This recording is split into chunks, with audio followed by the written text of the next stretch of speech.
You wanted the best. You've got the best podcast. The hottest podcast in the world.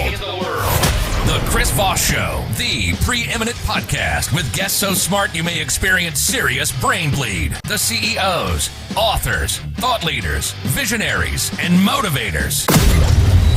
Get ready. Strap yourself in. Keep your hands, arms, and legs inside the vehicle at all times, because you're about to go on a monster education roller coaster with your brain.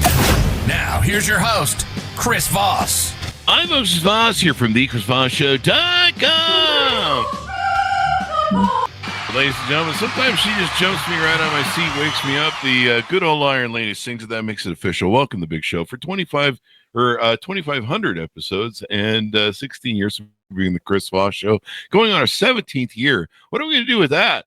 I don't know, make 17 more and give people something to do. But in the meantime, we need you to refer the show to your family, friends, and relatives, the plugs, as it were. Go to goodreads.com/Chris Voss, linkedin.com/Chris Voss, Chris Voss 1 on the TikTok and all those crazy places on the internet. Opinions expressed by guests on the podcast are solely their own and do not necessarily reflect the opinions of the host or the Chris Voss Show. Some guests of the show may be advertising on the podcast, but it is not an endorsement or review of any kind. Today's featured author comes to us from bookstolifemarketing.co.uk. With expert publishing to strategic marketing, they help authors reach their audience and maximize their book success. Today, an amazing young lady on the show. We're going to be talking about her book called Embracing the Autism Spectrum, Finding Joy and Hope, Navigating the Neurodiver, a faith-integrated guide from personal and professional experience. Today, we've got Stephanie C. Holmes on the show with us today. We're going to be talking about her book, her insights, and some of the things we can learn from all of that. Stephanie Holmes is a doctor and formerly licensed professional counselor in the state of North Carolina. She received her bachelor's degree in psychology from Campbell University, her master's in consulting from Liberty University, and her doctorate in education from Abilene Christian University.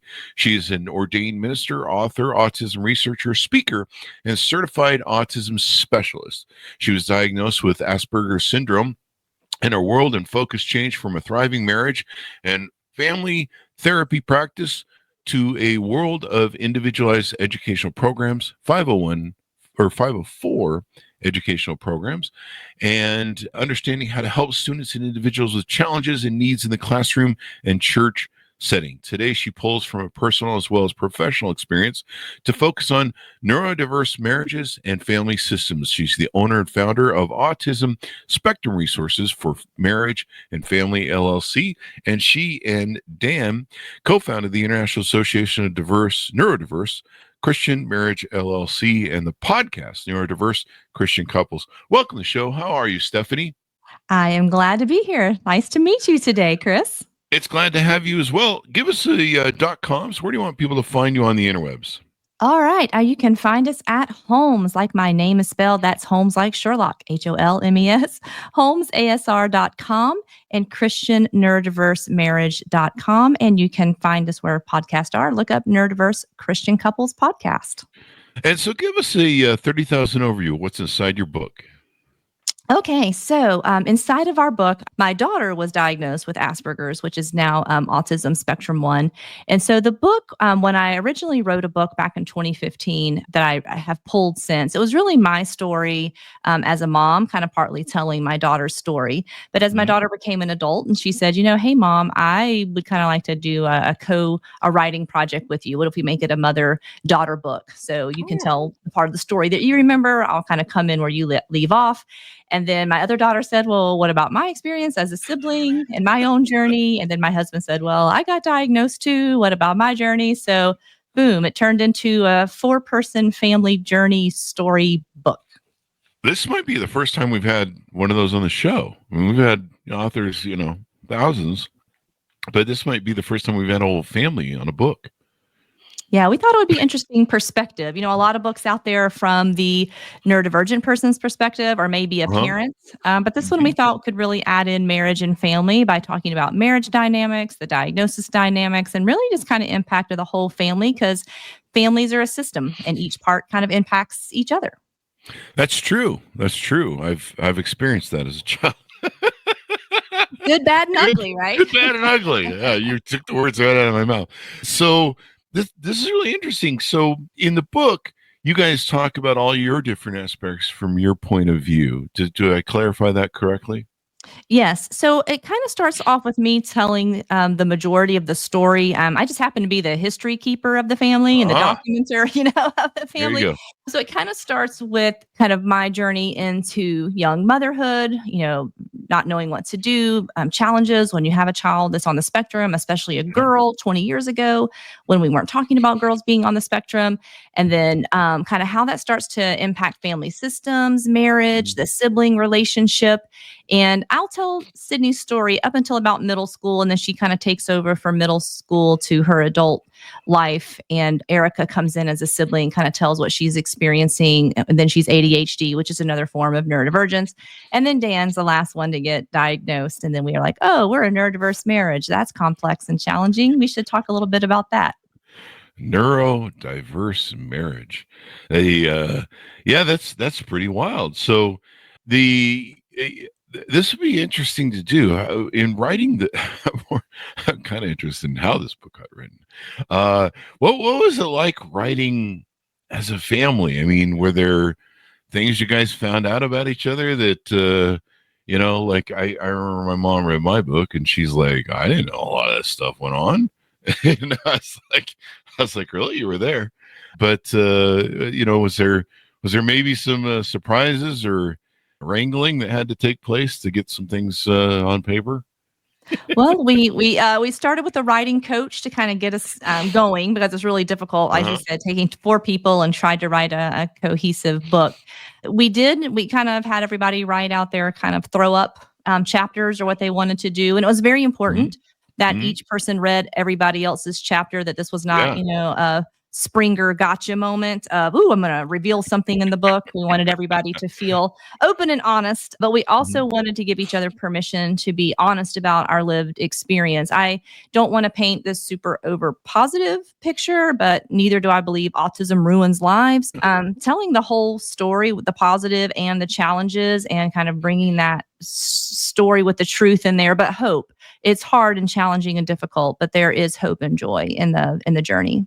Most definitely. I mean, some of the most smartest people, savants, are on the autism spectrum. We've had a lot of people on that have either experienced that as a parent, like yourself, or experienced that as a child, as yourself, or they're on the spectrum themselves and written some books. I think we just had someone recently on that helps. I think they have a big autism event they're holding. If you want to reach out to me on email after, I can send you a thing. But I think there's a big event they're holding in New York later this year, I think, or something. But it brings challenges. I have friends that have children that have autism, and they've talked on social media for years about what it was like when they first, they started discovering. They're like, why isn't I'm just going to make up a name here. Why isn't Bobby talking and interacting at a certain age like the other children were? And then they go in and they find out that he's on the spectrum, and then I've seen the kind of dynamics when I hang out with them or go out to dinner with them as a family, and see how much impact that has. And it's a family. It's everyone's got challenges usually in any given family, different personalities and different makeups, and so you all either have to learn to get along, or I don't know. My family didn't get along very well, me and my brother. So I love you guys have put this down on paper and made it so that people can see a kind of a sitting example of a family in action. Yeah. And you think about that some families, if they don't have the resources, and we live in more of an individualized culture over here in the West, where families don't tend to live near family support as much anymore. And so a lot of families who have kids with special needs of any kind can find themselves isolated, because going out to eat, going to Disney World, going on a plane, these are very challenging things anyway with young children, but have more challenges and complexities when you're trying to do that with kids with needs and differences. And so you have to be much more intentional. You need support. You need the right support. And because if you become isolated, that's also going to impact your relationships, your mental health, your emotional health. And I always say you can't let your whole home become so autism focused, you lose the individuals within the home. Autism doesn't have to become the sun that the solar system of the family revolves around. Every person is an important piece of the system, and we have to figure out how to accommodate each other. But you can't just accommodate one person or one person's needs in the family. And that's tricky. And I would totally agree with you. I had three siblings, so we had four children in our family, and the fourth child was born with cerebral palsy, massive birth defects, wasn't supposed to live past your first few months. And when she did finally get stabilized and come home, and she lived for 40 years, she was throwing up medicines, she was having to be fed constantly, she was blind. And she took up a lot of the family's time and energy, and she was the focus because we were trying to keep her alive. I mean, that's kind of how the first 10 years went, is trying to keep her alive. And it was a daily struggle. She couldn't keep her meds down. There was all sorts of complications. And so I felt as a child, I felt the empathy of, the situation, but I also felt some part of neglect. I felt, like she was the central linchpin of the family, and we were trying to keep her alive. I mean, it was day to day, and she was living on oxygen, but still I felt that way. And I'm sure my other siblings kind of felt a little bit of alienation too, because it was a constant battle every day for our parents to keep her stable. And so I feel what that's like. Now, your husband is neurodivergent. Did you weren't aware of that, and that may have made you realize, and maybe you talked about this in the book, some of the things between that relationship between a husband and wife, that may have changed maybe how you were interacting or saw the communication from each other, maybe. Yeah. So we had originally, kind of thought that maybe actually in one of the books, I can't remember which one I've written to at this point, but in one of the books, I talk about the tale of two marriages. Dan's marriage was going just fine, and my marriage wasn't going so well. And we thought that was because of having a child with needs. I mean, just everything you do is hard. Church is hard. School is hard. Advocating for the school, threatening to sue the school, all the things you have to do for your kids. And we thought, well, this must be it, just the extra challenges and complexities of life. But we moved, we got our daughter in a stable and better school environment, and then things still weren't clicking or connecting. And so from that point, Dan actually had always thought that, he was kind of a lot like Sydney. And so he kind of self-identified, and then we went through an assessment process back in 2019, and there we go. There's that extra layer of complexities and challenges that we didn't know was there in our family system. And it probably is a bit of acceptance and acknowledgement, and kind of change up from maybe your experience on your end, where you're like, oh, maybe, by understanding this concept of him being neurodivergent or not divergent, you guys can, figure out where some of the barriers maybe you're hitting in communication, interaction, in your relationship. Absolutely. Because I think first of all of us get married with certain expectations. From what we've seen on either TV or in our own family, what we like about that, what we don't like about that. But then when you add in, you're coming in, you don't even know you have two different neurotypes, so to speak, and you have this expectation, this kind of chart going forward, this map going forward that looks like two neurotypical people who are married. And so you start having all these challenges and all these difficulties. And so if you keep trying to map toward a relationship of two neurotypical people, it's going to be highly unsatisfying for both people. But when you sit back and say, you know what, I really loved certain things about you, and this is how we do things differently. Here's our barriers. We need to change our communication style. We need to change some of our expectations of how we get things done, make our system work for us versus trying to map on some unrealistic expectation of marriage that doesn't work for anybody, but is even more complex for a neurodiverse couple. Yeah, and you mentioned Disneyland earlier before. My friends who have a neurodivergent son, one thing he doesn't do well with is too much input or data coming at him. So large crowds, busy environments of people can really overwhelm him, and he'll shut down. And sometimes he'll go into crisis, fight or flight mode, and be very upset.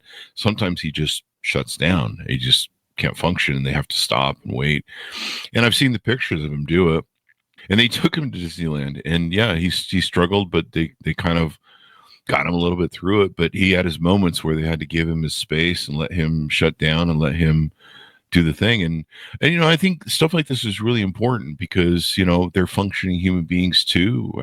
Sometimes they're smarter than us. Sometimes they're really good at doing one thing or a couple things really well beyond what most of us could do. There's a lot of savants that are on the autism spectrum, and they're just amazingly, shockingly brilliant. We just need to make space for that and make it go. And I love how you put this all into a book, so everyone with the family, so everyone can get that experience. Like I said, this is kind of the first time. Maybe people should make more family books. Different perspectives, right? Different perspectives depending on who you are in the system reading the book.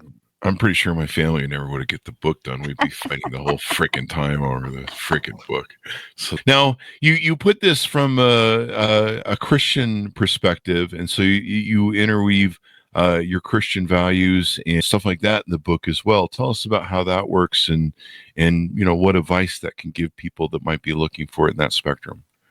Yeah, so there are so many resources out there that are available kind of faith-free, so to speak. Mm-hmm. And what we felt was missing was the faith element. And so even though our faith specifically is Christian faith, even people who are not our same faith have kind of read the book just because they want to see how, religion or faith is even interwoven into the story.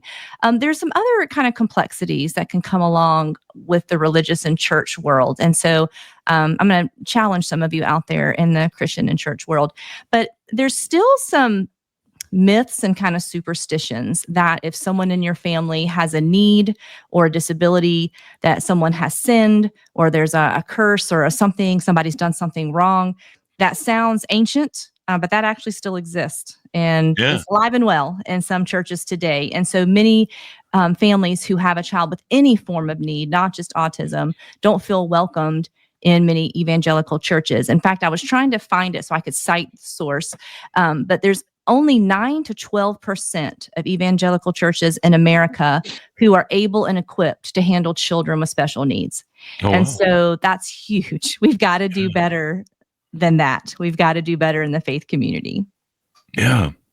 And, schools too, I think still probably struggle, don't they, with, to understand and be inclusive to autism? Is that, are schools getting better, or do they still suffer as well? I think things are getting better. It's kind of like a combination of the seasoned teacher, teacher who really keeps up on their learning, and then some of our newer teachers who are coming in, who are getting a little bit more education and understanding as they're coming in. But there's always the fight between the school and the parent on like how much is enough. The very vague concept is called free and appropriate public education. That is what the law says that the state is required to give is FAPE. And so the parents are going to want more than just a base model of just get my kid through school. My daughter had 150 something IQ. I wanted her to go on a college preparatory track. I didn't want her in a special ed room, filling ice trays and finger painting all day. She had much more capability and potential. And so, especially when a child is what they call twice exceptional with high IQ plus some behavior and emotional challenges, it can be challenging for the school to meet the needs, all of the needs of the child. They either want to kind of put too much expectation on or kind of sequester them away. And that's where a collaborative approach is going to be best for the potential of the child. And sometimes that gets lost when the school and the parents are fighting. Yeah. Now, do you talk about how to do that? Maybe give advice to parents in the book, or maybe just your stories, so that parents can, understand how to advocate for their child in the education system. So in this book specifically, we kind of talk through our journey, what worked and what didn't work, some of the personalities that we encountered along the way. In the back of the book, I did put some articles and blogs that I've written, but it wasn't solely satisfying for the reader. So I do have a book in progress right now about empowering autistic voices, and it is an entire book that is coming out March of 2024 about advocacy and tips for educators. It's really meant for educators, administrators, and parents on how to collaborate, tips and guidelines specifically for autism students. What I really like about the book is I brought in authors who are neurodivergent, who are professionals, who can write from their lived experience plus their professional experience on what would be helpful for kids and teens who are autistic in the school system. Yeah. I mean, 150, what'd you say, 150 IQ level? Yeah. It's pretty darn good. She's smarter than most of us. Yeah. We just had to harness some of that energy. Harness energy. I mean, they have the ability to focus on stuff, and it depends on, I guess, where they're on the spectrum, but they can master certain things and master them beyond, a journeyman sort of level or expert level. Like I say, I watched several of the savants do their thing. There was one guy, he was a savant, and he knew he could tell you every zip code in America. He's just crazy. You tell him the city and he could tell you the zip code. And that's a lot of zip codes. I don't even know how many there are, but he could do it. Yeah, and that could be so frustrating for a teacher or a parent. It's like, wait a minute, how can you memorize every zip code, but we can't get the spelling words done? We just have 7 spelling words. Let's focus on the 7 spelling words. That's so frustrating sometimes.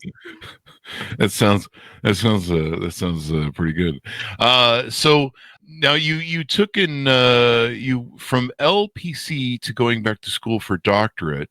You had a pretty hard life midlife. Why would you go back and get a doctorate in education that doesn't seem to line up with psychology or counseling? I guess that was something you did. Yeah, so kind of started out, psychology and counseling is what gets you down the road for being a licensed professional counselor. You're doing marriage and family work, individual counseling, all that good stuff. As I kind of shifted my focus, realizing there weren't a lot of therapists, coaches, and counselors who were working with families with autism, and then another niche of Christian or faith-based families with autism, I thought, like, what helps me get seats at the table and what would really help my clientele? And I couldn't figure out why a PhD in psychology would really help me in any way, shape, or form. So I thought, getting an education degree would get me a seat at the educator's table. And then my concentration was communication. So everything I did was like, how do I get a seat at that table? I became an ordained minister to get a seat in the religious table. So to speak. Represent the spectrum then? I'm sorry? Representing the spectrum and advocating for these sort of things for inclusion and stuff, and to, everyone has something to contribute to this world and make it better. And I can't point anything to neurodivergent people I know off the top, but I know I've had so many great, amazing speakers, authors, and stuff on the show that were neurodivergent, and their contributions are just amazing. There's a phrase, I guess, I don't know if I've heard this one. Isn't everyone on the spectrum? Do you like that phrase or not? That's a really pet peeve phrase of mine. So people who just don't really understand that autism, yes, it's a spectrum. And so there can be people, profoundly or severely challenged to, like you said, savants or highly educated, highly intellectual people. But when people are trying to, I'll give another example. I had a colleague of mine that used to say, oh, everybody here at our company, we're colorblind, supposing to mean we don't recognize you by your color. But if you are a person of color, does that sound great that you're not going to recognize my color as part of who I am? Mm-hmm. So when we say things like, isn't everyone a little bit on the spectrum? We're not really honoring the dignity and the individuality of people who are on the spectrum. Just like I hate it over Christmas and Facebook time when people are like, oh, I have Christmas OCD. No, you do not have Christmas OCD. You might like things in a specific way, but that doesn't mean you have OCD. So I think, people starting to use therapeutic words and phrases in common discussion, like gaslighting. If I hear gaslighting one more time used incorrectly, it's like, no, you're not being gaslit because they disagree with you. Some terms find themselves in commonplace conversation, and then they get taken out of context, and then it starts to lose the meaning of what they are for that community. Yeah, that sounds like a real dismissive sort of statement. I've never heard that, but I think I've heard rattles of an alluding to that. But I don't know. People say all sorts of weird shit. I think sometimes they do it just to try and they don't understand things, and so they're just fumbling it some sort of thing. Have you seen inclusion work or not work in the school system or houses of faith? I mean, maybe a good book in the future might be a manual for these organizations how to deal with this. I don't even know what resources they have.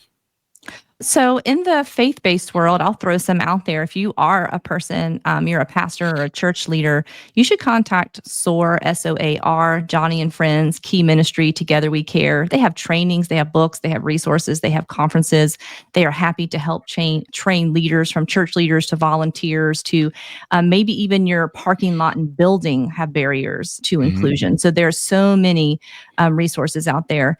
In the school setting, especially, this could be a topic all of itself, but with the potential dismantling of the Department of Education, that's going to cause a lot of havoc from state to state and district to district. And so that's going to become, I imagine it's going to be more challenging in the years to come as we're trying to figure that out. Yeah. There's a lot of resources that were cut off in the Department of Education, and a lot of people that knew what they were doing, and employees that were working to serve that.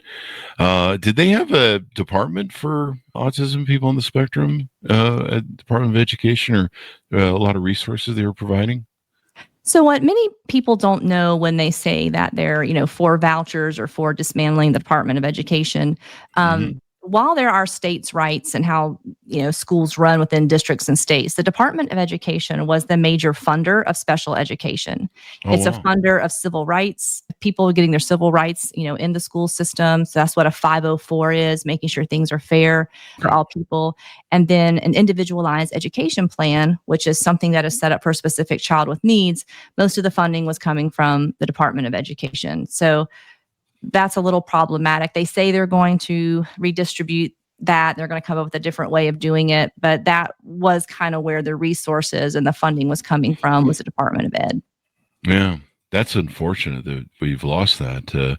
I don't know how far they've shut down the department, and I guess there's still lawsuits that are ongoing over the whole experience. So I guess we'll have to wait and see. But it's unfortunate that this impacts especially children who needs that can make a difference. And we can't have, what's that old Bush line? Child left behind, no child left behind.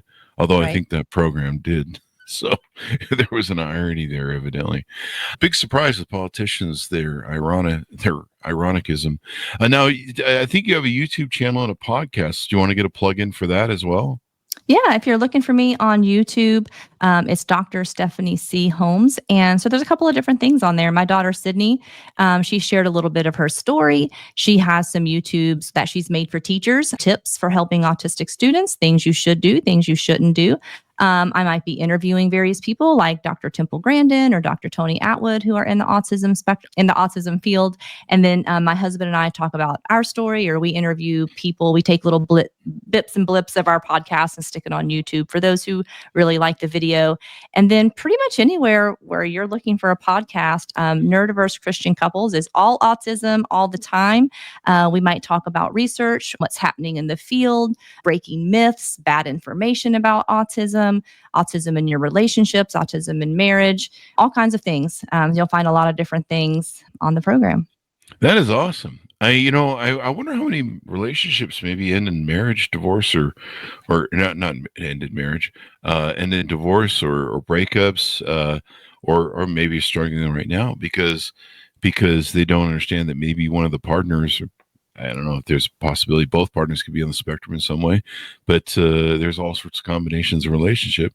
Maybe they're just not aware of this thing happening. I think one of our recent autism spectrum interviews just last week or something, I think we talked about that. Someone later in life figured out that they were on the spectrum, and then light goes on, and they realize that, all of my communication, and this is why we can't make things sync up. And so I think this is a real important discussion you're having. I just love the fact that your whole family did a book together. That's awesome. And you guys still like each other after that. We do. We live in different states, but we do still like each other. Oh, we just did together, and it went well. Yeah. For us, we just fight more, I think, or something. I don't know. That book could ever get written. We'd just be fighting over the manuscript for the next decade. But anyway, families, You can't choose them. They come. That's why the Chris Voss Show family loves you, because we don't want to feel you left out if you have trouble with your family. What's the future hold for what you're doing? Any future books coming out? Any future projects people should be aware of? Yeah, so we've been talking about embracing the autism spectrum, our family book.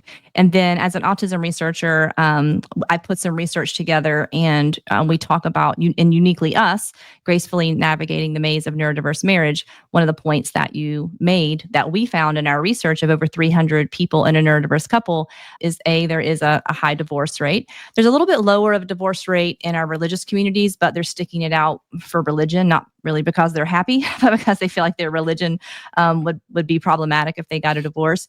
But we did find that over 80% of those who participated in our survey were diagnosed with autism over the age of 40. So it usually happened when a grandchild, somebody in the family got diagnosed. Everybody starts researching it. And it's like, wow, Uncle Bob, Aunt Betty, Sally, this makes a lot of sense, in our family. So that one was recently, that one came out this March of 2025. And then the book that's in publication right now to be released in March of 2026 by Future Horizons is Empowering Autistic Voices, Bridges and Barriers to Inclusive Education. So that one has a forward by Temple Grandin. So we're super excited about that. And then we're working on possibly a Patreon. We've had a lot of interest in maybe doing a Patreon in 2026. So we'll see. That's a high hope. Yeah. Well, I can see you influencing other people and groups. Facebook groups are a great thing too, as well. Sharing this information, getting people aware, and probably save some marriages, maybe there's some relationships. Yeah, that's interesting. Over 40 stat. It really is. People can check out your books. They can find out more. They can read about your experience. That's probably an interesting thing for anyone to read your book, because, if you've got someone or you in your family who's neurodivergent, or if you have friends or coworkers. I know many of my friends that are on the spectrum, they have trouble in work environments because they're not really designed for them. And communication, is sometimes the challenge in them. And sometimes they just communicate differently, or they interpret differently communication. Anything we can do to get everybody on board and everybody inclusive, so that they can, everyone can be a contributing member of society, and we can help utilize them to the best of their abilities. Because 150 IQ level, man, we need cancer salt. That's right. Let's look into that. Anyway, so Stephanie, anything more we want to talk about on the show before we go? I think as we're continuing to broaden our perspective and understanding of autism, I think that's really important for people to understand. And part of we call it the lost generation of autism, because we did have a huge criteria shift in our diagnostic language, right? So most of us, if you think Rain Man, think of the movie, think of autism, think of Rain Man. They think savant, they think institutionalized. And a lot of people still have that idea that autism is associated with IQ. And that's why I kind of brought up my daughter's IQ, not just to brag about her because I'm her mom, but we have conflated autism and IQ. And so we have to see autism as its own spectrum, where people can be high IQ or can be severely and profoundly impacted. So we got to break away someone's IQ from what the spectrum is. And I think if we will continue to lower the stigma around that, because sometimes people over the age of 40 have a hard time accepting that label or diagnosis for themselves. And I think it's because of the negative stigma still that we carry in society about any kind of label or identification. Well, I'm glad you've discussed this and put it out, and you're sharing so much stuff, because you're changing the world with your story, and that's what we do on the Chris Voss Show. We examine these stories and talk about them and everything else. So, thank you very much, Steffi, for coming on the show, and also give us your .coms as we go out. All right. Again, it is Holmes, ASR.com, ChristianNeurodiverseMarriage.com, and on podcast, you're looking for Nerdiverse Christian Couples. And thanks to my audience for tuning in. Order up her book wherever fine books are sold. I think this is an amazing read. Embracing the Autism Spectrum, Finding Joy and Hope, Navigating the Neurodiver. a faith-integrated guide from personal and professional experience, out December 27th, 2023. Thanks so much for tuning in. Go to goodreads.com/Chris Voss, linkedin.com/Chris Voss, Chris Voss 1 on the TikTok, and all those crazy places on the internet. Be good to each other. Stay safe. We'll see you guys next time. And